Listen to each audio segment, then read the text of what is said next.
Un saludo cordial, estimados hermanos. Sigamos en nuestro estudio acerca de las 5 solas de la Reforma. Hoy vamos a estar viendo sola gracia. Ya hemos visto que la Reforma en Europa en el siglo XVI fue una de las épocas más importantes en la historia del mundo. La Reforma nos dio la Biblia. Ahora esta Biblia está disponible gratuitamente también en nuestros propios idiomas. Los principios ahora casi universalmente reconocidos acerca de libertad religiosa, libertad de conciencia, Estado de Derecho, separación de poderes y repúblicas constitucionalmente limitadas eran impensables antes de la Reforma. Los reformadores lucharon por los principios de que solo las Escrituras son nuestra autoridad final, solo Cristo es la cabeza de la Iglesia y la justificación es por la gracia de Dios y sobre la base de la obra terminada de Cristo, recibida solamente por fe. Eso es lo que dejó la Reforma y eso es lo que dejó como un legado para cada uno de nosotros.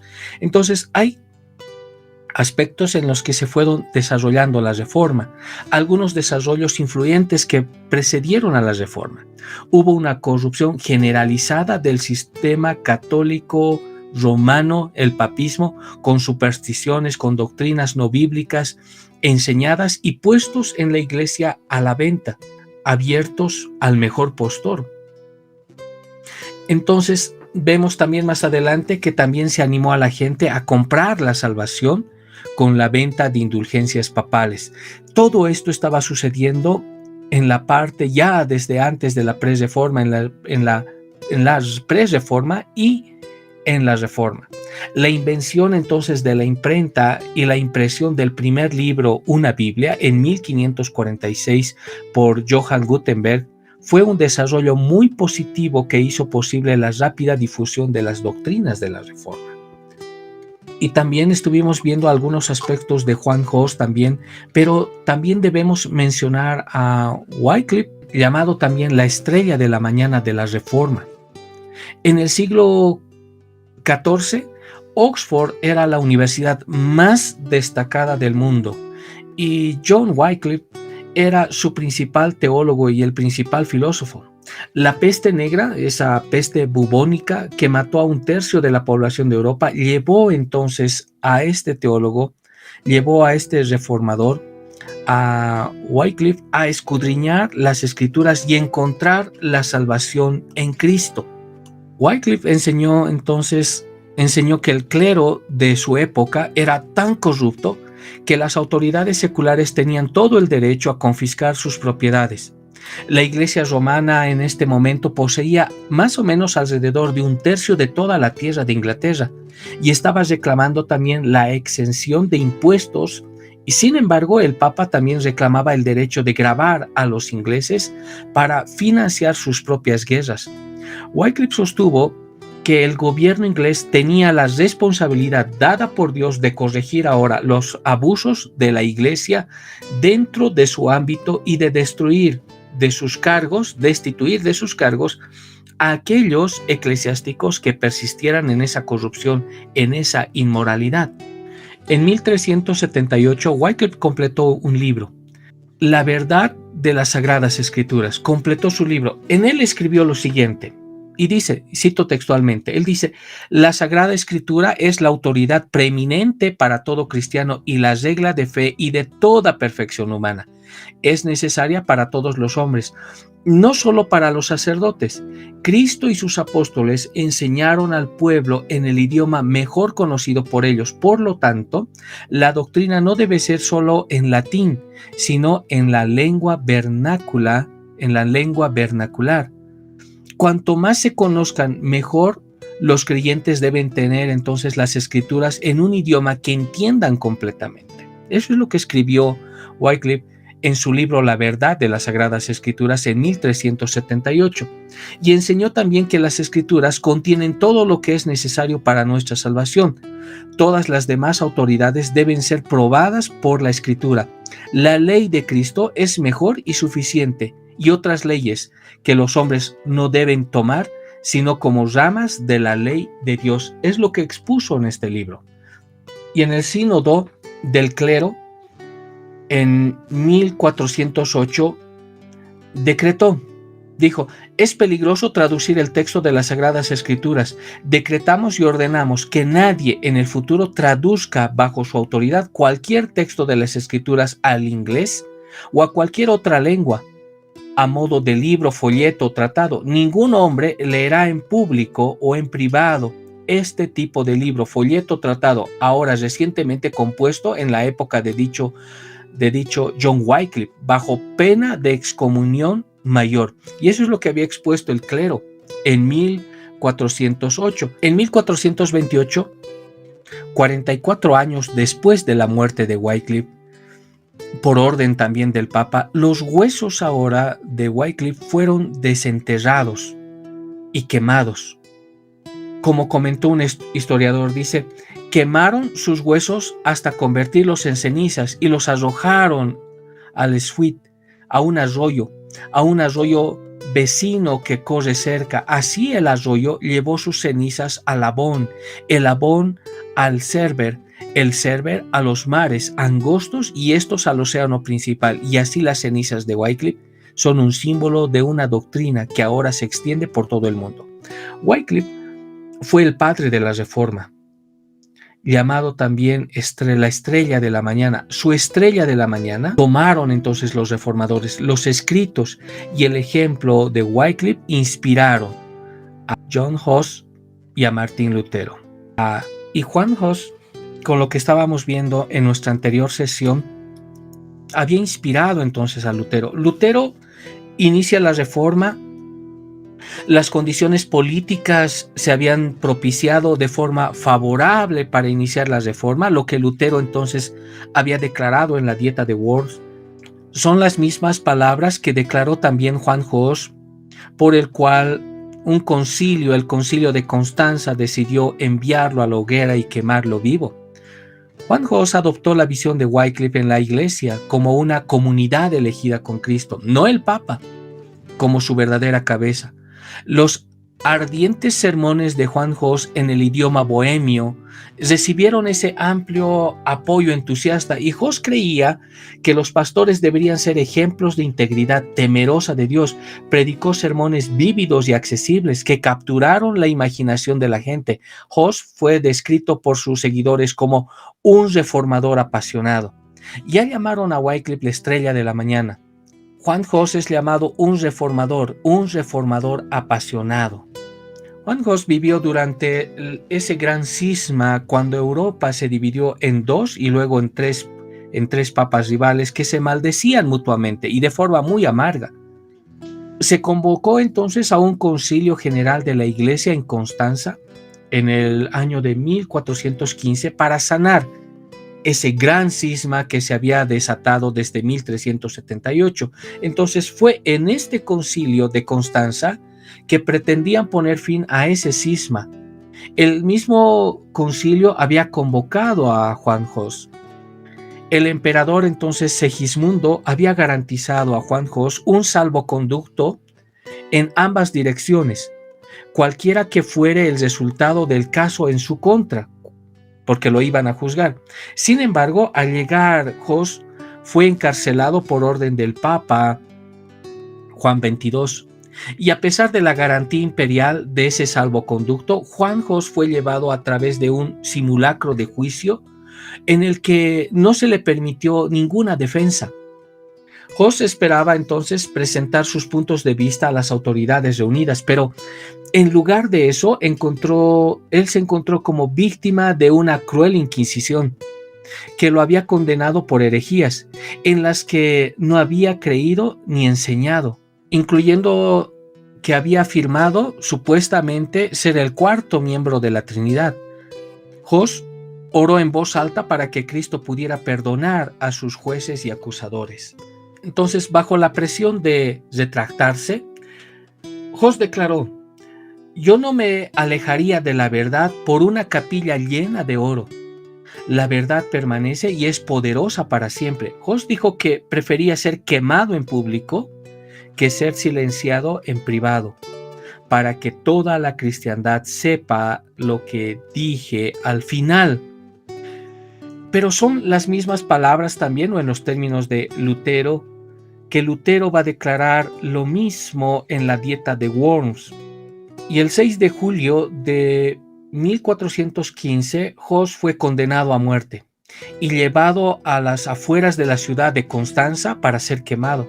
Hus oró, él dijo: oh Santísimo Cristo, fortalece mi espíritu, dame un corazón intrépido, una fe recta, una esperanza firme, un amor perfecto, para que por ti pueda dar mi vida con paciencia y alegría.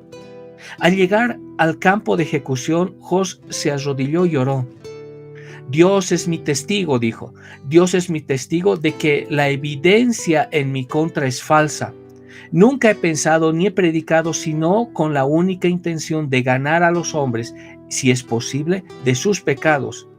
En la verdad del Evangelio he escrito, enseñado y predicado. Hoy moriré con gusto. Hus murió cantando. Ahora vemos a Lutero. La Pre-Reforma entonces hablaba y declaraba la autoridad de las Escrituras. Así habló Wycliffe, así habló Juan Hus, y así ahora lo expone también Lutero. Pero antes de profundizar más acerca de sola gracia, debemos tomar dos puntos, o algunos puntos para nuestro entendimiento. Debemos considerar ahora la vida también de Zwinglio para que nosotros veamos la reforma suiza, en cómo se estaba gestando para una comprensión, cómo la reforma estaba avanzando y los postulados también avanzaban. Y por otro lado también tenemos que ver a Agustín de Hipona con Pelagio acerca de una controversia, y más adelante ver también los puntos de vista de Lutero con Erasmo. Veamos primeramente a Zwinglio. Zwinglio estudiaba el texto. Unos años, estamos hablando contemporáneo de Lutero. Zwinglio ya estaba estudiando el texto griego. El mismo Zwinglio hizo su copia de las epístolas de Pablo en griego. En 1518, cuando empezaba él a trabajar en los evangelios, escuchó de una posición de trabajo en Zúrich como sacerdote. Entonces, Zwinglio aplica a este trabajo y consigue el trabajo. En enero de 1519, entonces él comienza su trabajo, y Zwinglio comienza su trabajo con Mateo capítulo 1, versículo 1, las genealogías. Zwinglio va a descubrir que un sinnúmero de cosas que le estaban siendo enseñadas no estaban realmente en las Escrituras. Eso va a traer consecuencias en los posteriores años, específicamente en 1521. Recordemos ahora la reforma. Lutero está clavando las 95 tesis. Él ha compadecido también a la Dieta de Worms. Él ha quemado la bula papal, el edicto del Papa. Él ha compadecido a la Dieta de Worms, ha dado su declaración. Y en Suiza, de esa manera entonces llega la reforma con Lutero. Pero en Suiza, la reforma llega en una reunión, no con las mismas características de Lutero en el tiempo de Lutero en Wittenberg, sino que en Suiza va a llegar la reforma en una reunión. Zwinglio estaba en la reunión con hombres respetables, líderes también de la ciudad. Zwinglio, después de esa reunión, la siguiente semana estaba predicando un sermón, y su sermón titulado acerca de la elección y la libertad de alimentos. Ese fue el título de su sermón de Zwinglio, la elección y la libertad de alimentos. Este mensaje no era una dieta, no era lo que Zwinglio estaba dando, los términos de cómo aplicar una buena alimentación, no estaba hablando acerca de eso. Entonces no era una dieta que él estaba dando en su sermón, o cómo nosotros debemos manejar los alimentos o balancear los alimentos. No, en su texto, en su sermón, en el sermón, Zwinglio escribe lo siguiente. Él dice: he leído en el Nuevo Testamento por completo, y lo he leído en griego, dice Zwinglio, y no veo aquí la cuaresma. He leído, he vuelto a leer, he leído en griego y no encuentro la cuaresma. Y este principio de Zwinglio de sola escritura de Lutero va a ser muy liberador en los próximos años para Zwinglio. Y en este periodo, estamos hablando de 1519 a 1523, Zwinglio, quien estaba teniendo un profundo estudio también de las Escrituras y la predicación, ya estaba empezando a darse cuenta de que existía cosas también añadidas que no estaban en las Escrituras. Empieza a investigar más. Y este punto es crucial, hermanos. Lo mismo sucedió con Wycliffe, lo mismo sucede con Juan Hus, lo mismo va a suceder ahora con Lutero. Las mismas particularidades van a suceder también ahora con Zwinglio y más adelante también con los otros reformadores. Recordemos a Calvino. Juan Calvino subía al púlpito, pero él llevaba el texto en griego para la predicación. Predicaba de esa manera, con el texto original en griego. Y aquí vemos a Zwinglio teniendo un profundo estudio de las Escrituras y también sus predicaciones van a ser mucho más profundas. Entonces él estaba empezando a darse cuenta de que existía muchas cosas que le habían sido enseñadas pero que no estaban en las Escrituras. Lo que el papismo hacía en ese tiempo, en la Edad Media, era no mostrar el Evangelio, sino mostraba esas tradiciones que ocultaban al Evangelio, y Zwinglio se estaba dando cuenta de cada uno de esos aspectos. Zwinglio predicó un sermón en el cual él dijo: busqué entonces en las Escrituras y no encuentro la Cuaresma. Ese año otros también publicaron acerca de la libertad de los sacerdotes para casarse. En este documento se mostraba la idea de que los sacerdotes no podían casarse. Y nuevamente Zwinglio ve que estos reglamentos no estaban en las Escrituras.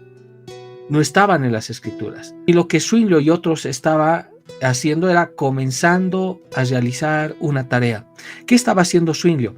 Bien, él estaba comenzando a desmantelar las tradiciones del papismo en Zúrich, Suiza. Zúrich estaba gobernada por consejos.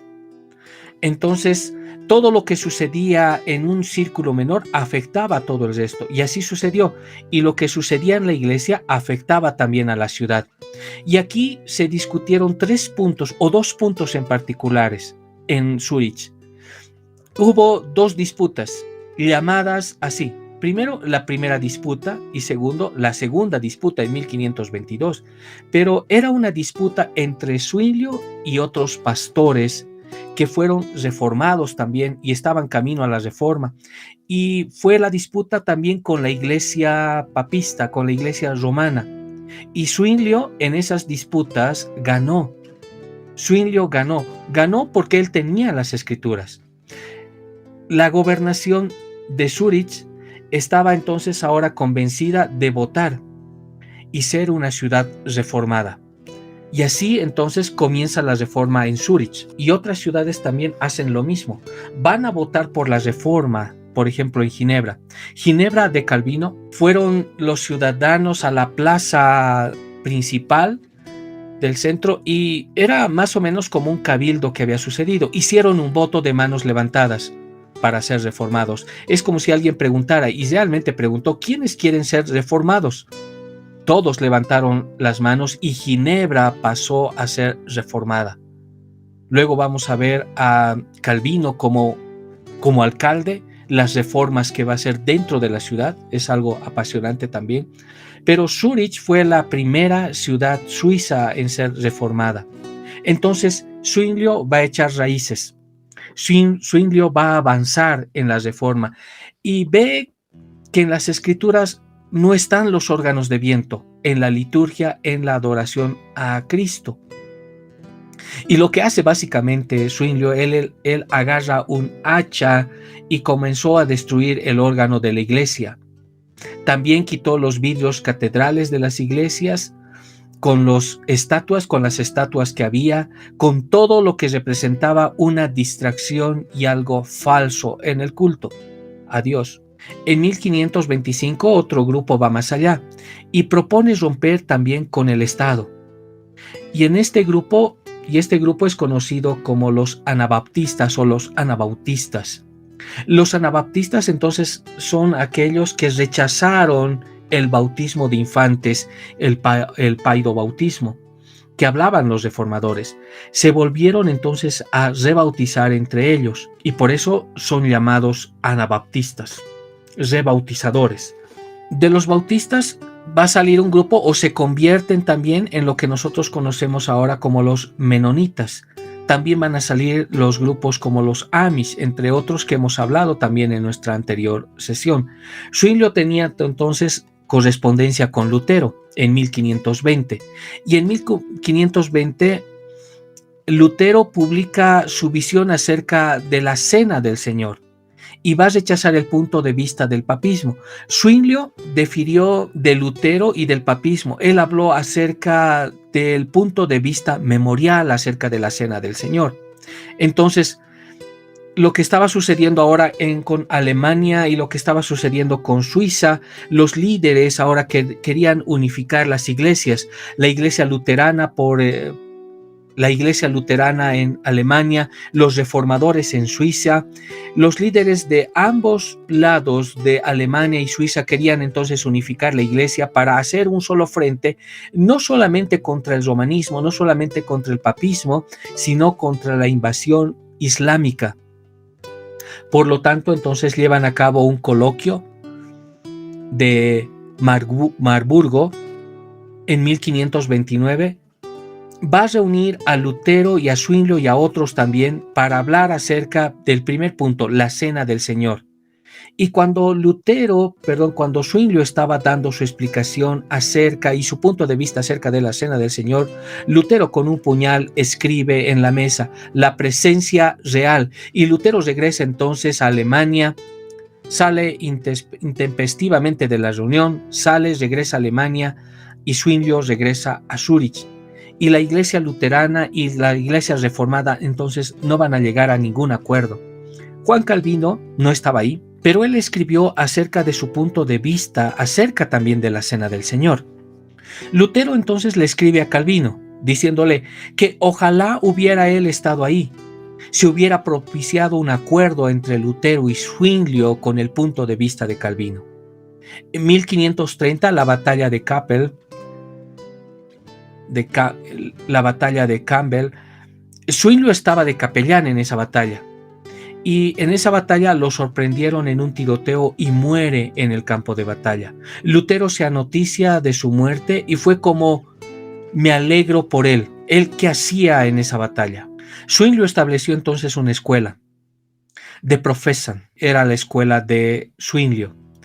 Era una escuela donde comenzaban un estudio de las Escrituras en el lenguaje original, desde Génesis, libro por libro, capítulo por capítulo, versículo por versículo, y era llamada también la Universidad del Pastor, la Universidad del Pastor. Y el legado de Zwinglio que deja es la sola gracia.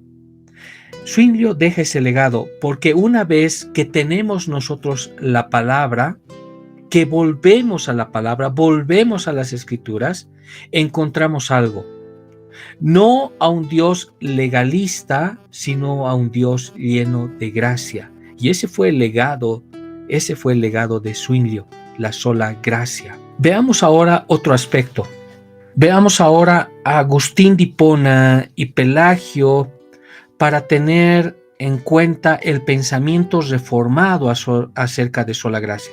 Ya hemos visto que la reforma estaba tomando y estaba rumbo a su otra declaración de sola gracia, y se van formando las condiciones para llegar ahí. Ya había formulado la autoridad de las Escrituras, la sola Escritura, no el solo Escritura, sino la sola Escritura.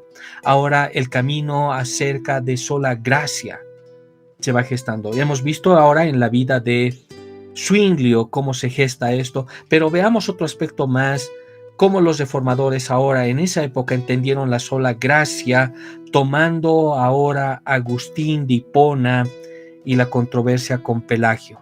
Veamos el Salmo 84, versículo 11. Dice así: porque sol y escudo es Jehová Dios, gracia y gloria dará Jehová, no quitará el bien a los que andan en integridad. Este salmo es importante en relación a lo que estamos viendo de sola gracia.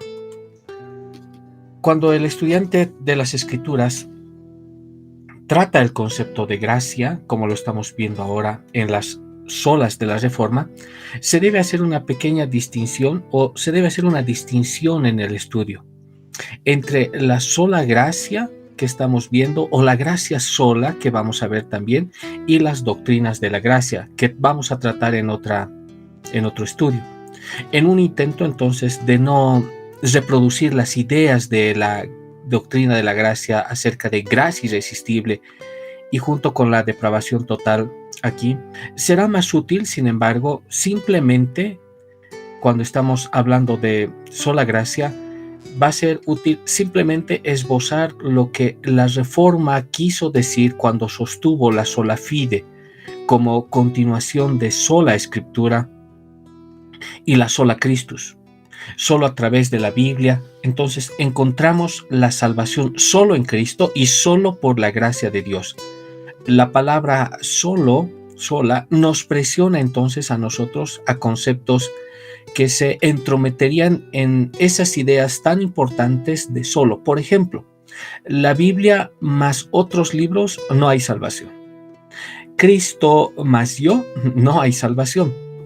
Agustín de Hipona era conocido como el doctor de la gracia. La gracia sola para Agustín era importante porque su rival llamado Pelagio intentó derrocar la gracia con una combinación de gracia más obras. Por eso se enfatizaba mucho en la Reforma solo gracia, porque ya había un intento de combinar la gracia con obras. Y aquí nos preguntamos entonces, ¿cómo podría la adición de obras a la gracia derrocar la salvación? Bien, tenemos que ver los ataques que hubo para este fin, de cambiar la gracia por obras o añadir a la gracia obras. Veamos la gracia bajo este fuego. Y aquí tenemos que estudiar a Pelagio. Pelagio es conocido en la escena histórica como un monje británico, cuya fama surgió justamente en Roma a principios del siglo V, y Pelagio estudió teología griega. Ese dato es importante para ver todo el concepto ahora que trae Pelagio y que va a repercutir más adelante en el semipelagianismo hasta llegar a círculos evangélicos. Pelagio había estudiado mucho lo que es teología griega, especialmente de la escuela de Antioquena. Y desde muy pronto mostró Pelagio un gran celo por la mejora de sí mismo y del mundo. Benjamin Warfield dice acerca de Pelagio, él escribe: también era constitutivamente reacio a la controversia, y aunque su celo por la moral cristiana y su convicción de que ningún hombre intentaría hacer lo que no estaba persuadido de que tenía el poder natural de realizar, Pelagio propagó diligentemente sus doctrinas en privado. Se cuidó de no despertar ninguna oposición y se contentó con hacer los avances que pudo en silencio, sin discusión abierta. Fin de la cita. Esto, sin embargo, esta situación no iba a durar mucho. Pelagio, ya avanzado en la vida, había demostrado esas habilidades exegéticas que eran bastante superficiales cuando escribía. Y aparece esta superficialidad de sus escritos, aparece en su comentario a las epístolas de Pablo, que fue un escrito publicado en el año 409. En esta obra da la esencia de su sistema. En esta obra Pelagio muestra la esencia de su sistema, pero no es el resultado también de un sobrio trabajo exegético, sino que es un trabajo indirecto y es el resultado de responder también a la enseñanza común de la época para propagar algo nuevo.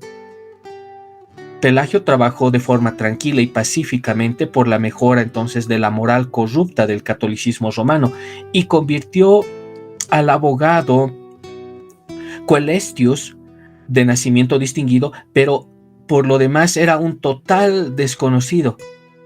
Lo convirtió a la vida monástica y también a sus puntos de vista. Pelagio entonces fue el autor moral del sistema del pelagianismo y Coelestius fue el autor intelectual. Coelestius enseñó las siguientes herejías. Coelestius ya enseñó que Adán fue creado mortal y habría muerto incluso si no hubiera pecado. Y la caída de Adán le perjudicó solamente a él, no a la raza humana. Entonces no hay pecado original. También enseñó que los niños vienen al mundo en la misma condición en la que estaba Adán antes de la caída. Y este punto se mantiene en varios círculos también evangélicos hasta el día de hoy. El género humano no muere como consecuencia de la caída de Adán, ni resucita como consecuencia de la resurrección de Cristo, enseñaba Coelestius. También enseñó que los niños no bautizados, al igual que los demás, se salvan. La ley, al igual que el Evangelio, conducen al reino de los cielos. Incluso antes de Cristo hubo también hombres sin pecado. Es lo que había estado enseñando ahora Coelestius. Las doctrinas entonces pelagianas encontraron muchos adeptos, incluso en África y en Sicilia, en esos lados. A los hombres humanistas y ateos les gustaba la idea de que ellos no son pecadores y que ellos pueden trabajar por su salvación.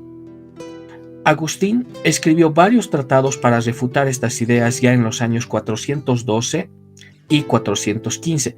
Pelagio publicó una obra en defensa del libre albedrío. Y Agustín de Hipona afirmó la necesidad de la gracia interior, rechazando entonces las teorías pelagianas, y declaró a Pelagio y a Coelestius excomulgados hasta que volvieran a la ortodoxia. Más adelante, el biblista Jerónimo se une a Agustín de Hipona en la condena de Pelagio, calificándolo de perro corrupto cargado de grasa. Así se lo calificó a Pelagio.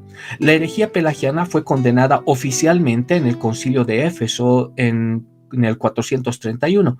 Un año después de la muerte de Agustín de Hipona, luego el famoso sínodo de Orange se reunió bajo la presidencia ahora de Cesareo en esa antigua ciudad el 3 de julio del 529 y redactó también una serie de artículos moderados que recibieron también la ratificación de Bonifacio II al año siguiente, y de nuevo condenaron la herejía del pelagianismo y el semipelagianismo, corroborando completamente el agustianismo que se manejaba la iglesia. Veamos ahora el pelagianismo versus la gracia. La esencia de la teología de Pelagio era entonces el desarrollo ético del hombre. Se preocupaba por el desarrollo ético del hombre, tal y como lo enseñaban también los griegos. Recuerden que Pelagio había estudiado mucho la teología de los griegos, que resultaba finalmente entonces en esa perfección y que se alcanzaba simplemente por sus propios poderes naturales. Se alcanzaba todo esto entonces por parte del trabajo de los hombres. Juan Calvino, más abiertamente al respecto, dice lo siguiente, y él escribió, dice, sin embargo, esta timidez no pudo impedir que Pelagio se levantara con la ficción profana de que Adán pecó solo para su propia pérdida sin dañar a su posteridad. Con esta sutileza, Satanás intentó encubrir la enfermedad y hacerla así incurable. Pero cuando se demostró por el claro testimonio de las Escrituras que el pecado se transmitió desde el primer hombre a toda su posteridad, según nos dice Romanos capítulo 5, verso 12, Pelagio objetó que se transmitía por imitación, no por propagación. Y aquí vemos entonces nuevamente que Pelagio enseñó que la tendencia del pecado es la propia elección del hombre. El hombre elige pecar, ya que el hombre, enseñaba Pelagio, el hombre es neutral. El hombre no es pecador, el hombre nace neutral. Las Escrituras al respecto dicen todo lo contrario. Pelagio insistió en que el pecado no fue heredado de Adán. Siguiendo entonces este razonamiento, no hay necesidad de la gracia divina, estamos viendo en el pelagianismo. En el pelagianismo entonces no hay necesidad de la gracia divina. El hombre nace neutral y el hombre elige pecar o no pecar. El hombre debe simplemente decidirse a hacer la voluntad de Dios o no. El mismo Pelagio dijo, esto lo afirmé, dice Pelagio cuando escribe, esto lo afirmé en interés del libre albedrío. Dios entonces es el ayudante, siempre que elige el bien. El hombre, sin embargo, cuando peca, él mismo es el culpable, como bajo la dirección de una voluntad libre, lo que estaba enseñando Pelagio acerca del libre albedrío. Pelagio creía entonces que el objetivo moral de la vida era la perfección sin pecado, y creía que dicha perfección podía alcanzarse sin la ayuda de una gracia especial.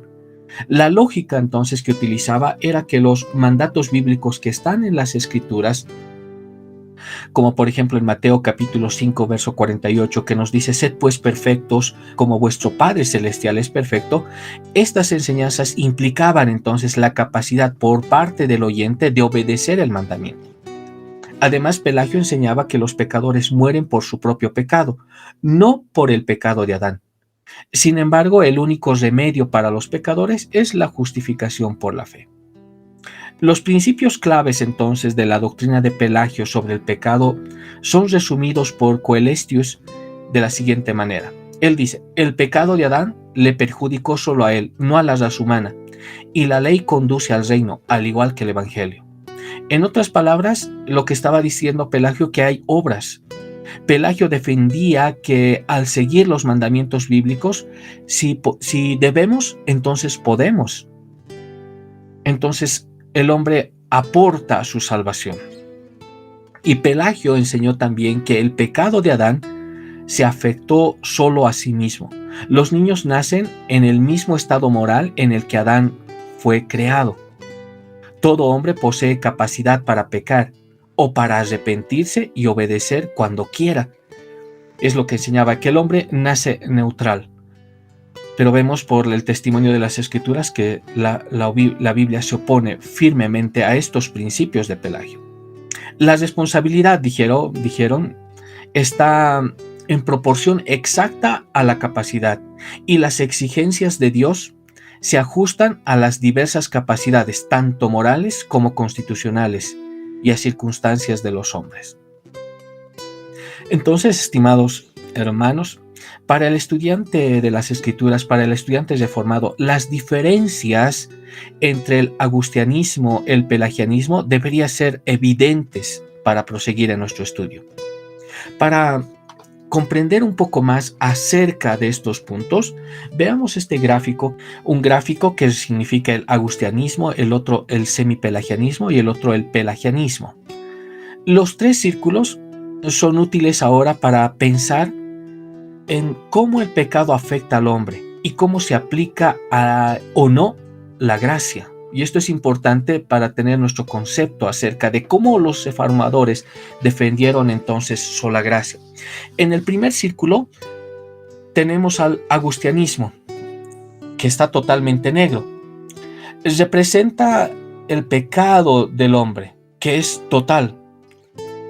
Las Escrituras dicen que el hombre está muerto en delitos y pecados, totalmente muerto. Entonces el agustianismo estaba declarando que afecta a todas las áreas del ser humano, que el pecado afectó a todas las áreas del ser humano.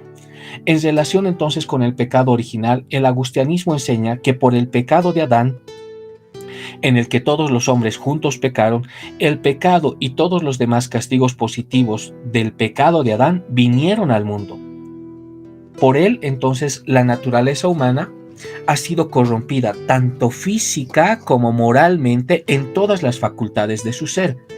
Cada hombre trae al mundo una naturaleza ya tan corrupta que no puede hacer otra cosa que pecar. Esto, sin embargo, no significa que los hombres sean tan malos como puedan serlo, sino que están totalmente y completamente afectados en cada área de su ser, en la mente, en las emociones, en la voluntad, en el cuerpo, en el espíritu, y la propagación de esta cualidad de su naturaleza es por la concupiscencia. Por el contrario, vemos el tercer círculo, y estamos hablando del pelagianismo.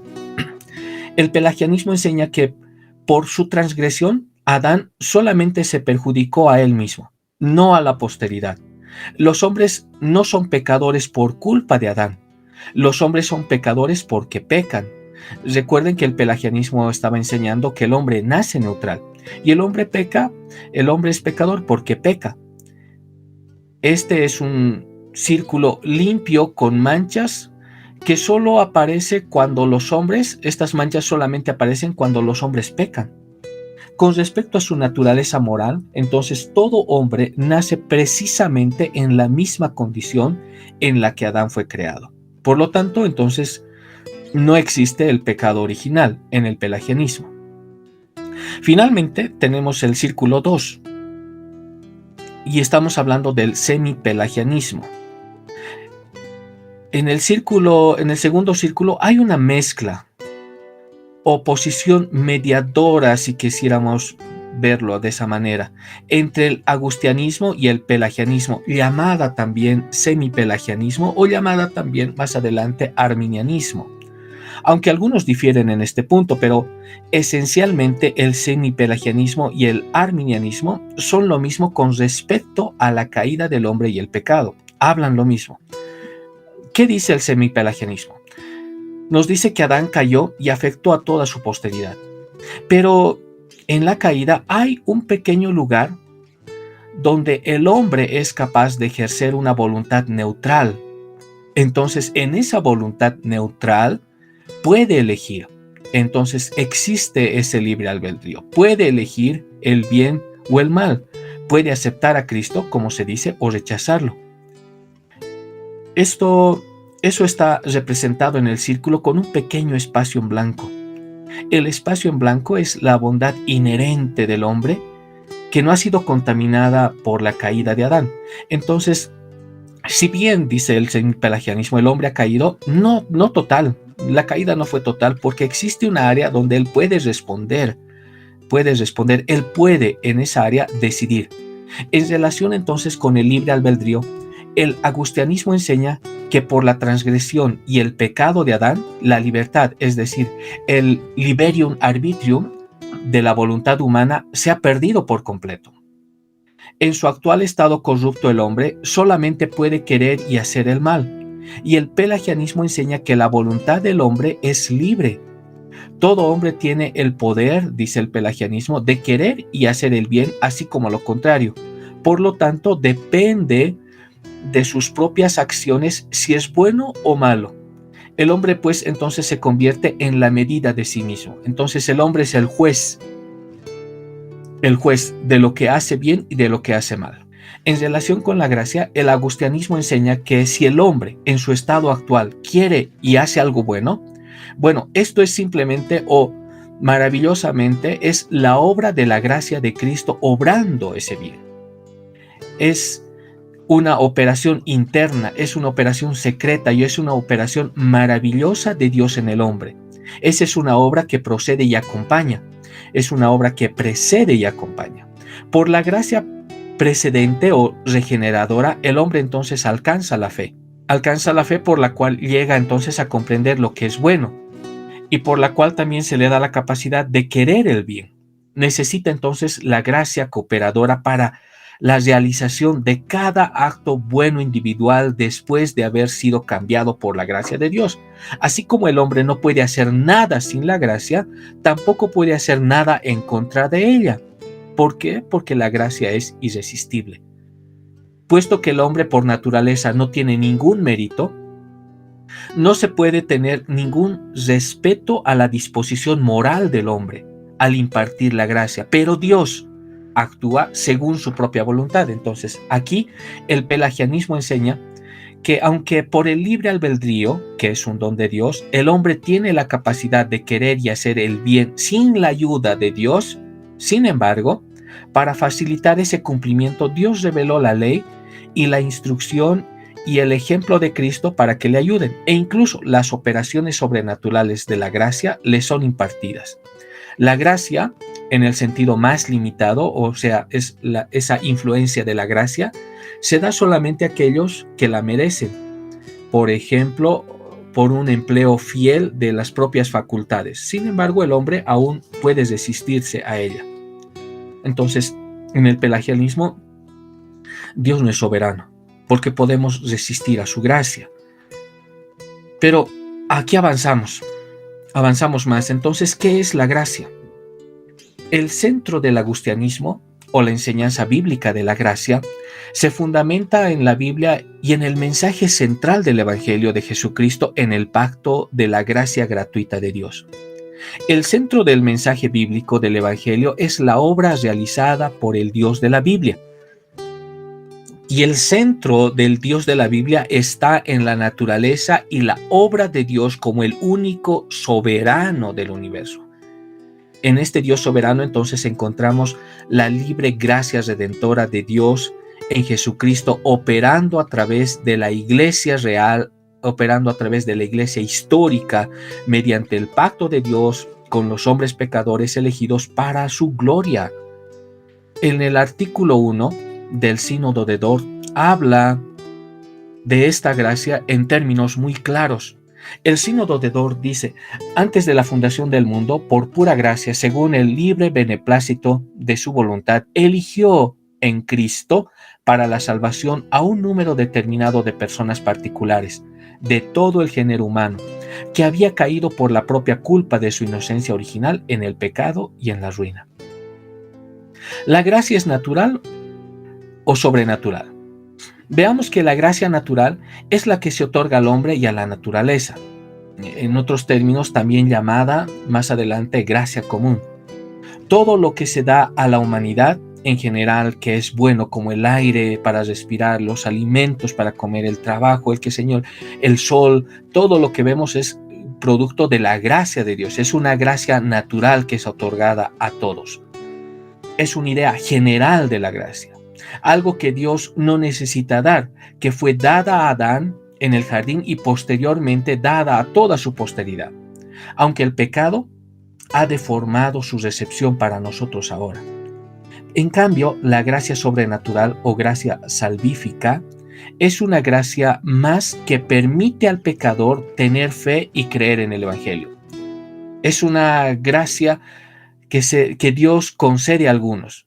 La gracia natural es dada a todos, pero esta gracia sobrenatural o gracia también salvífica es una gracia más que permite entonces al pecador tener fe y creer en el Evangelio a través de un cambio que el Espíritu Santo hace en aquellos donde quiera que Él sople. Esto le da entonces al hombre la capacidad de creer y creer salvadoramente la verdad de la Biblia. Tal gracia, estamos hablando de esta gracia salvífica, es un favor inmerecido que proviene, también podríamos catalogar la gracia natural, que también es un favor inmerecido, porque es de Dios, Él los da. Pero esta gracia salvífica también es un favor inmerecido que proviene del plan de Dios para redimir a un pueblo elegido. Esta gracia sobrenatural no se da a todos, sino solo a los elegidos, solo a aquellos que el Señor conoce. Y este es un punto importante porque los elegidos son aquellos que el Señor conoce. Nosotros no sabemos quiénes son, por eso nosotros seguimos evangelizando. En cambio, Dios los conoce y nadie puede entrar a la mente de Dios y saber esa parte. Así que la gracia es el favor salvador inmerecido de Dios sobre un hombre pecador. Y aquí el estudiante de la Reforma o el estudiante de las Escrituras puede ver cómo este favor inmerecido está en oposición directa tanto al arminianismo como al pelagianismo. Está en oposición directa tanto al semipelagianismo como al pelagianismo. Este fue el sello de cómo entonces los reformadores rescataron a la iglesia a través de la enseñanza bíblica de que el hombre no podía de ninguna manera ganar la salvación. El hombre no aporta nada, no contribuye nada para su salvación. Es de pura gracia, una gracia soberana. Si la salvación dependiera entonces de la capacidad del hombre, entonces no dependería de la capacidad de Cristo para salvar soberanamente. Entonces Cristo no es soberano. Aquí es donde la Iglesia Católica Romana odiaba a los reformadores. Los odiaba por agotar el poder que el Papa tenía sobre los hombres, así como los sacerdotes que vendían la salvación en forma de indulgencias, es decir, pagando dinero para obtener el perdón del tesoro de los méritos que estaba disponible para aquellos que tenían la capacidad financiera para apoyar la Iglesia romana. Los reformadores entonces basaron el Evangelio en el favor inmerecido de Dios a través de la obra de Cristo. Para este punto, lea Efesios capítulo 2, versículo 8 al 10. También lea Gálatas capítulo 2, versículo 21 o también Romanos capítulo 4, versículo 4. Una vez que la gracia es derribada por lo que trabajamos, la gracia ya no es gracia. Una vez que añadimos algo a la gracia para salvarnos, ya no es gracia. Ya no se convierte en gracia, es lo que Pablo también afirma en las epístolas.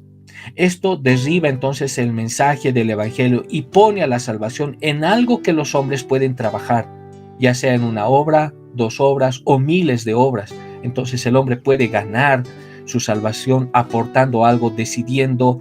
Entonces el hombre puede trabajar por su salvación, haciendo el algo, decidiendo entonces su salvación, pero entonces ya no es gracia. William Ames, que vivió entre los años de 1576 y 1633, él escribe: la recepción pasiva de Cristo es el proceso por el cual se genera un principio espiritual de gracia en la voluntad del hombre. Sigamos en la parte final también de nuestro estudio entonces de solo gracia. Y esto es importante para ver cómo los reformadores habían entendido la sola gracia. Ya hemos visto el pelagianismo, el semipelagianismo también. Y en la era de la Reforma, la controversia entonces entre la visión de Pelagio y Agustín de Hipona hizo erupción, como describe también un autor. Una erupción con un vigor renovado, dice. El humanista holandés Erasmo de Rotterdam escribió un libro. Y en este libro critica el firme apoyo de Lutero a las opiniones de Agustín, en el sentido de que la voluntad no era libre. ¿El hombre inicia y participa en su perdón y salvación? ¿O Dios es el que inicia y completa la salvación de los pecadores, de modo que toda la obra se atribuye solo a la gracia soberana de Dios? Si el hombre contribuye entonces a su salvación, ya no existe la sola gracia, no es esa sola gracia soberana de Dios. Entonces el hombre tiene participación y Dios no es soberano. En respuesta a esa diatriba, en respuesta a la diatriba de Desiderio Erasmo, este libro, La esclavitud, la voluntad determinada de Martín Lutero, va a refutar a Erasmo en su posición. Este libro acerca de la esclavitud de la voluntad de Lutero se pone inequívocamente del lado de la gracia soberana.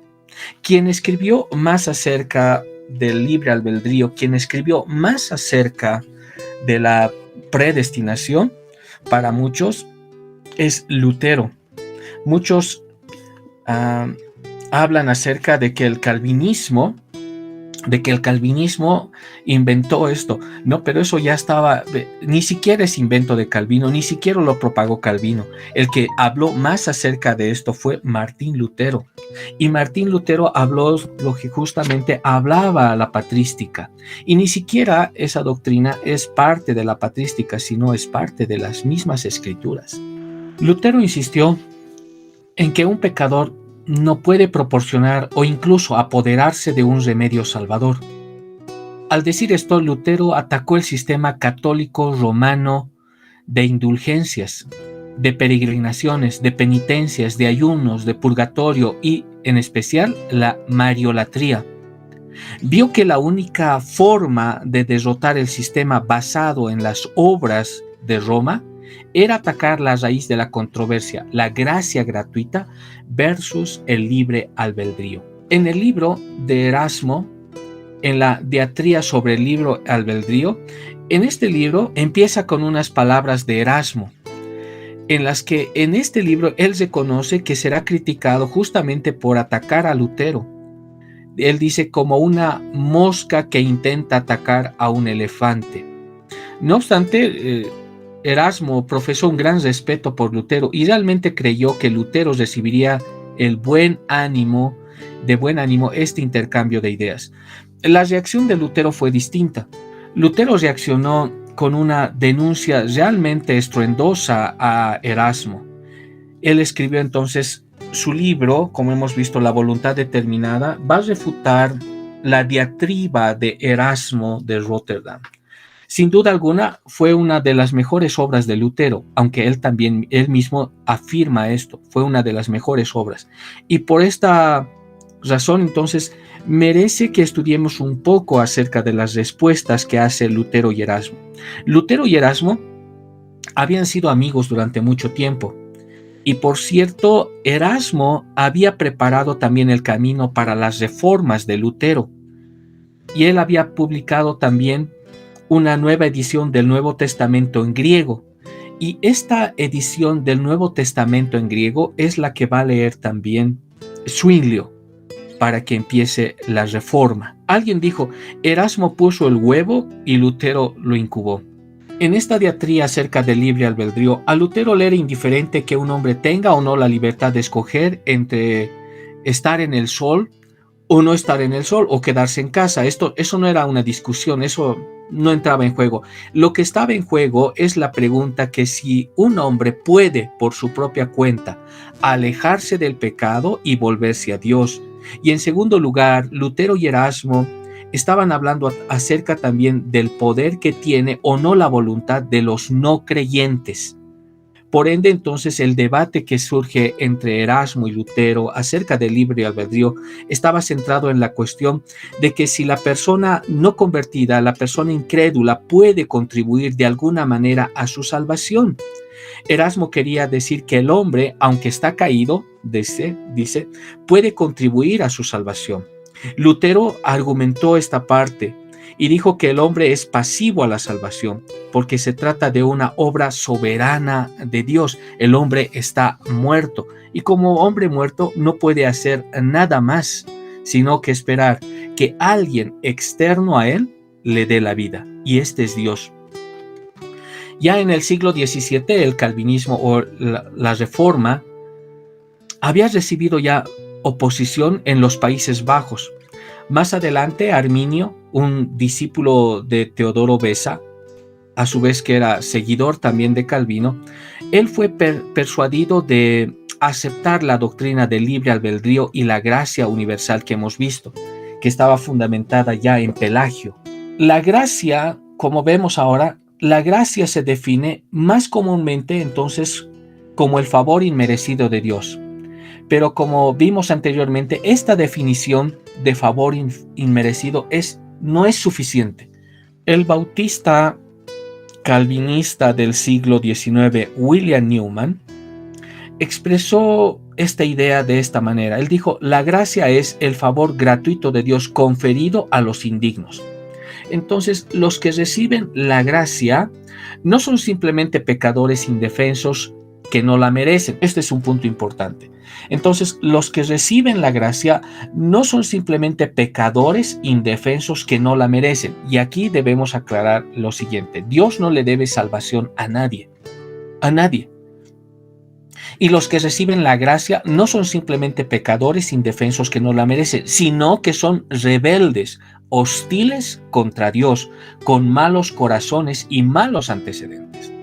Dios no está obligado a ser amable o misericordioso con ellos. No, las mismas escrituras nos dicen, tendré misericordia del que tendré misericordia. Entonces son pecadores que solo merecen el infierno.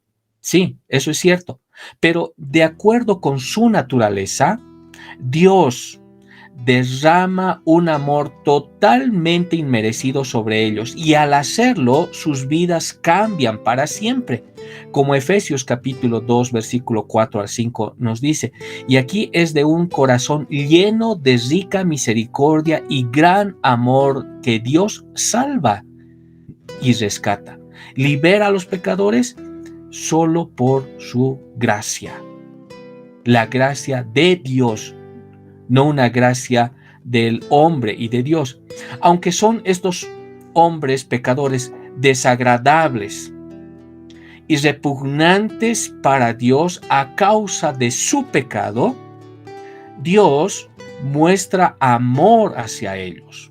Él perdona sus pecados, les da conocimiento de sí mismo y los mueve, por su gracia, Él los mueve a responder entonces con sinceridad a su gracia.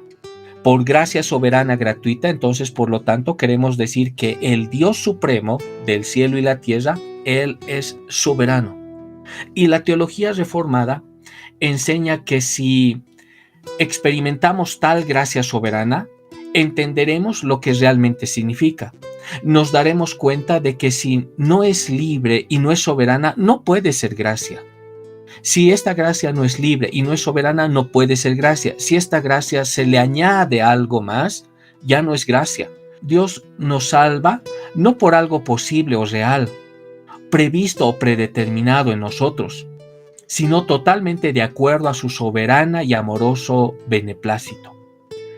Dios no nos salva por algo que haya visto en el futuro que nosotros hayamos hecho. Si ese fuera el caso, entonces la salvación depende de una acción del hombre. Entonces Dios nos salva de acuerdo con su soberana y amoroso beneplácito. Así pensaban los reformadores. En el Nuevo Testamento enfatiza especialmente la asombrosa gracia soberana de Dios en la carta de Pablo a los romanos. Según Pablo, esta gracia hace que tanto judíos como gentiles sean coherederos del reino de Dios con el fiel Abraham. Romanos capítulo 4, versículo 16. Y establece también la paz entre Dios y los pecadores que son sus enemigos. Dios está enemistado con el hombre. Son enemigos. Romanos capítulo 5, verso 2 es un claro testimonio de la gracia. Entonces, dado que sola esta gracia es más fuerte que las fuerzas del pecado, esta gracia trae una liberación genuina y duradera del dominio del pecado. Así nos los informa Romanos capítulo 5, versículo 20 al 21 y Romanos capítulo 6, versículo 14. La gracia divina equipa entonces a hombres y a mujeres cristianos con dones variados para servir a la iglesia de Dios. Romanos capítulo 12, versículo 6. Y esta gracia finalmente conquistará la muerte y es el presagio seguro de la vida eterna para todos los que la reciben. Porque es una gracia que se remonta entonces antes de la creación de los tiempos. Y sin respeto o mérito humano, entonces escoge a hombres y a mujeres para salvación. Esta idea de que la salvación debe todo a la gracia de Dios es el tema principal, no solamente en Romanos, sino en todas las epístolas de Pablo. Alguien dijo, en las escrituras no se encuentra la predestinación, eso fue inventado, ¿no? La predestinación y la elección de Dios no solamente se encuentra en un solo libro, 3 libros hablan acerca de eso. Por ejemplo, Pablo comienza su carta a los filipenses con una oración maravillosa, una oración por la iglesia en la que dice, el que comenzó en vosotros la buena obra, la perfeccionará hasta el día de Jesucristo. Qué maravillosa oración de Pablo. La semilla vendrá a la cosecha de Dios. Samuel Rutherford escribió que la salvación no es nuestra ganancia ni nuestro hacer. Por eso Pablo oraba con alegría y acción de gracias cada vez que se acordaba de los filipenses. Si el hombre hubiera comenzado la obra de salvación, la continuaría y tuviera que completarla también. La alabanza de Pablo sería entonces silenciada.